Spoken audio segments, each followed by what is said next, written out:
होती है, लेकिन एक सुनसान रेलवे स्टेशन। फिर अपने भाई सुदीप को कॉल करके कहता है कि वो रेलवे स्टेशन पर पहुंच गया है और ट्रेन भी टाइम पर है, तो उसमें बैठकर वो उसे कॉल करेगा और कॉल को कट कर देता है। फिर अचानक से एक अनाउंसमेंट होती है कि ट्रेन 2 घंटे लेट है। अजीत को कुछ समझ में नहीं आता, वो काफी परेशान हो जाता है। वो सोचता है कि अभी तो ट्रेन एकदम टाइम पर थी और अभी 2 घंटे लेट कैसे हो गई। वो वहां के स्टेशन मास्टर के पास इस क्वेरी को लेकर जाता है।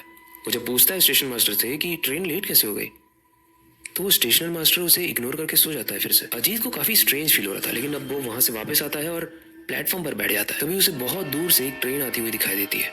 अजीत को लगता है शायद ये मेरी ही ट्रेन है, लेकिन स्ट्रेंज बात ये थी कि उस ट्रेन के अंदर कोई भी लाइट नहीं जल रही थी। मतलब पूरी की पूरी ट्रेन एकदम ब्लैक अंदर से भी। एक और स्ट्रेंज बात ये थी कि उसमें कोई भी पैसेंजर नहीं था।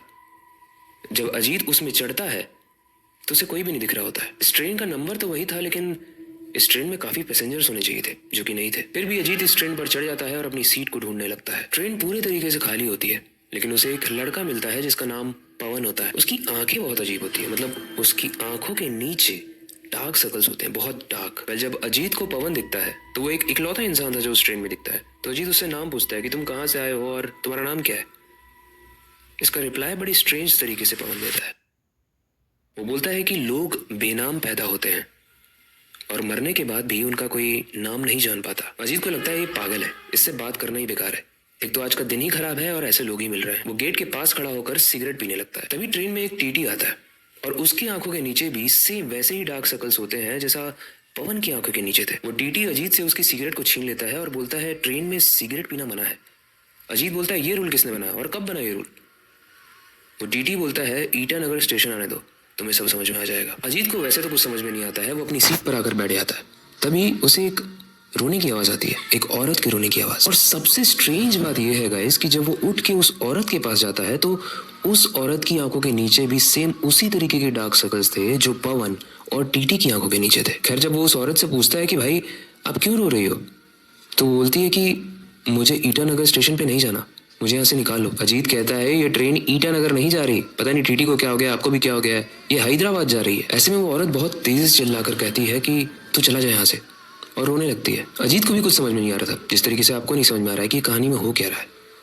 लेकिन ट्विस्ट अब आने वाला है। अजीत वापस से अपनी सीट पर आ जाता है और विंडो से बाहर देख रहा होता है। तभी आधी रात में एक पानी बेचने वाला आता है और उसकी आंखें भी गाइस बाकी सब जैसी थी, मतलब वो डार्क सर्कल्स उसकी आंखों में भी थे। अजीत उस पानी वाले से एक लाल रंग की कोल्ड ड्रिंक लेता है और उसे पीने लगता है, लेकिन जैसे अजीत उसे पीता है वो खून में तब्दील हो जाती है। मतलब वो लाल कलर की कोल्ड ड्रिंक नहीं थी, वो खून से भरा हुआ एक बोतल था। खून का टेस्ट आते ही अजीत को बहुत तेज उल्टियां आने लगती हैं, तो वो वॉशरूम में भागता है। अंदर जाकर जब अजीत अपना चेहरा वॉशरूम के मिरर में देखता है तो वो देखता है कि उसका चेहरा और उसकी गर्दन खून से भरा हुआ है। ऐसे में जब वो पैनिक होकर चिल्ला देता है कि ये सब क्या हो रहा है मेरे साथ, तो वो टीटी जो उसे थोड़ी देर पहले मिला था वो उसके पास आकर कहता है चिल्लाओ मत, चुप रहो वरना वो आ जाएगा। अजीत को कुछ समझ में नहीं आता है। वो चुपचाप अपनी सीट पर आकर बैठ जाता है और अपने कैमरे को ऑन कर लेता है। वो बोलता है कि ये सब लोग जो मेरे साथ मस्ती कर रहे हैं ना, इनको मैं एक्सपोज करूंगा। लेकिन उससे पहले वो अपने मोबाइल में फ्रंट कैमरा को ऑन करता है और अपने फेस को चेक करता है।